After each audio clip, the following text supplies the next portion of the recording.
Unang Samuel, Kabanata 25. Namatay si Samuel at ang buong sambayan ng Israel ay nagtipon upang magluksa. Inilibing nila ang kanyang bangkay sa kanyang tahanan sa Rama. Si David naman ay lumipat sa ilang ng Paran. Sa Maon ay may isang taong mayaman. Malaki ang kanyang kawan sa Carmel. Mayroon siyang 3,000 tupa at 1,000 kambing. Nabal ang kanyang pangalan, at buhat sa angkan ni Caleb. Ang asawa niya ay si Abigail. Ang babaeng ito ay maganda at matalino, ngunit si Nabal ay masungit at magaspang ang pag-uugali. Minsan, nabalitaan ni David na ginugupitan ni Nabal ang kanyang mga tupa. Pinapunta ni David sa Carmel ang 10 sa kanyang tauhan at ipinasabi ang ganito: "Sumain niyo ang kapayapaan at sa buo ninyong sambahayan. Nabalitaan naming ikaw ay naggugupit ng balahibo ng tupa. Ang mga pastol mo ay nakasama namin at hindi namin sila ginambala. Sa halip ay tinulungan namin sila at hindi naligalig sa buong panahon ng pagpapastol nila rito sa Carmel. Ito'y mapapatunayan nila sa inyo. Dahil dito, tanggapin mo ang aking mga tauhan at ipinapakiusap kong tulungan mo ako. Bigyan mo ako ng anumang maibibigay mo para maihanda sa aming pista." Sumunod naman ang mga inutusan ni David. Sinabi nila kay Nabal ang lahat ng ipinapasabi sa kanila at naghintay ng sagot.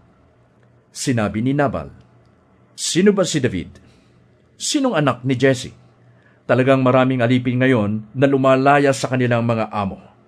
Ang tinapay, inumin at pagkain para sa aking mga manggugupit ay hindi ko maibibigay sa mga taong hindi ko alam kung saang lupalop ng galing."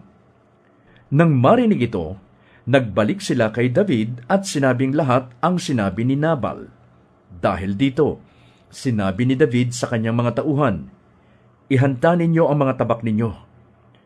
Humanda naman ang 400 sa kanyang mga tauhan at sumama sa kanya. Naiwan ang 200 upang magbantay sa kanilang mga daladalahan. Sinabi ng isang pastol kay Abigail, "Si David po ay nagpadala ng sugo sa inyong asawa at magalang na nakipag-usap, ngunit sila'y ininsulto ng inyong asawa. Mababait ang mga taong yun. Tinulungan nila kami at wala silang kinuhang anuman sa amin sa buong panahong kasama namin sila sa parang. Binantayan po nila kami araw-gabi sa aming pagpapastol. Pag-isipan po ninyo kung anong mabuting gawin ngayon, sapagkat ang nangyari ay tiyak na magbubunga ng masama sa aming Panginoon at sa buo niyang sambahayan. Hindi naman namin masabi sa kanya ito sapagkat matigas ang ulo niya. Tiyak na hindi niya kami papakinggan." Dali-daling naghanda si Abigail ng 200 tinapay. Pinuno niya ng alak ang 2 sisidlan. Nagpapatay ng 5 tupa, nagpakuha ng 5 takal ng sinangag na trigo, 100 kumpol ng pasas, at 200 tinapay na igos. Lahat ng ito'y ikinargan niya sa mga asno. Pagkatapos, sinabi niya sa ilan niyang tauhan, "Mauna kayo sa akin, at susunod ako." Hindi niya ito ipinaalam kay Nabal na kanyang asawa. Habang pababa si Abigail sa isang burol, dumarating naman sina David mula sa kabila. Sa galit ni David kay Nabal ay nasabi niya, "Sayang lamang ang pangangalaga natin sa ari-arian ng Nabal na iyon. Tinulungan natin siya at walang nabawas sa kanyang kawan. Ngunit ito pang iginanti sa atin? Parusahan sana ako ng Diyos kapag hindi ko pinatay bukas ang lahat ng lalaki sa kanyang sambahayan." Nang makita ni Abigail si David, nagmamadali siyang bumaba sa kanyang asno at nagpatira pa sa harapan ni David. Sinabi niya, "Ako na po ang inyong sisihin. Pakinggan po muna sana ninyo ang aking sasabihin. Huwag po ninyong pansinin si Nabal. Wala pong kwentang tao iyon. Tamang-tama po sa kanya ang kanyang pangalan. Siya po'y luko-luko Hindi ko po kasi nakita ang mga tauhan ninyong pinapunta sa amin. Ngayon po'y niloob ni Yahweh na huwag matuloy ang inyong paghihiganti upang hindi mabahira ng dugo ang inyong mga kamay. Saksi si Yahweh, ang Diyos na buhay. Lahat ng naghahangad ng masama laban sa inyo ay mapapahamak tulad ni Nabal. Narito po, tanggapin po ninyo ang nakayanan ng inyong lingkod at ipamigay ninyo sa inyong mga tauhan. At patawarin po ninyo ang anumang pagkakamali ko.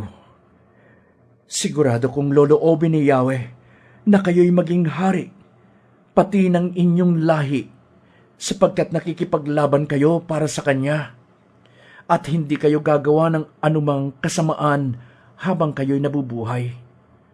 Kung may magtatangkaman sa inyong buhay, iingatan kayo ni Yahweh na inyong Diyos. Ang mga kaaway naman ninyo ay iyahagis na parang bato ng tirador. At kung loobin ni Yahweh na maging hari na kayo sa Israel, tulad ng kanyang ipinangako, wala kayong pagsisisihan. Hindi kayo uusigin ng inyong budhi, sapagkat hindi kayo pumatay ng walang sapat na dahilan, o kaya'y naghiganti sa inyong kaaway. At sana'y maalala ninyo ako sa sandaling marapatin na ni Yahweh na maitatag na ang inyong sambahayan. Sinabi ni David kay Abigail, "Purihin si Yahweh na nagpapunta sa iyo rito. Salamat sa Kanya dahil sa iyong kabutihan, sapagkat sa ginawa mo'y nakaiwas ako sa pagpatay ng tao at magsagawa ng sariling paghihiganti. Niloob niyang huwag ko kayong pagbuhatan ng kamay. Saksi si Yahweh, ang Diyos na buhay. Kung hindi ka na parito ngayon, bukas ng umaga ay patay na sanang lahat ang lalaki sa inyong sambahayan." Tinanggap ni David ang mga dala ni Abigail. Pagkatapos, sinabi niya rito, "Umuwi ka na. Huwag ka nang mag-alala, at gagawin ko ang kahilingan mo." At umuwi na si Abigail. Pagdating ng bahay, nakita niya ang handaan ni Nabal, walang iniwan sa papista ng isang hari. Naratnan niyang lasing na lasing ito, kaya't wala siyang sinabing anuman ng gabing iyon.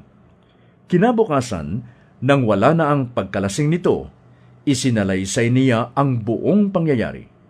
Nang marinig ni Nabal ang lahat, inatake siya sa puso at nanigas ang buong katawan. Pagkaraan pa ng 10 araw, pinarusahan ni Yahweh si Nabal at ito'y namatay.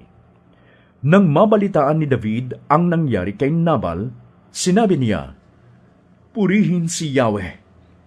Ipinaghiganti niya ako sa paghamak na ginawa sa akin ni Nabal, at inilayo niya ako sa pagkakasala. Pinagbayad ni Yahweh si Nabal sa kanyang kasamaan." Si David ay nagpasugo kay Abigail at ipinasabing nais niya itong maging asawa. Nang dumating sa Carmel ang mga inutusan ni David, sinabi nila, "Ipinapasabi po ni David na nais niya kayong mapangasawa." Yumukod si Abigail, ang mukha'y halos sayad sa lupa, at sinabi, "Narito ang inyong lingkod. Handa po akong maghugas ng paa ng inyong mga tauhan." Nagmamadali siyang tumayo, sumakay sa asno at sumama sa mga tauhan ni David, kasama ang 5 sa kanyang mga katulong, at siya'y naging asawa ni David. Asawa na noon ni David si Ahinoam na taga Jezreel, at ngayon naging asawa rin niya si Abigail.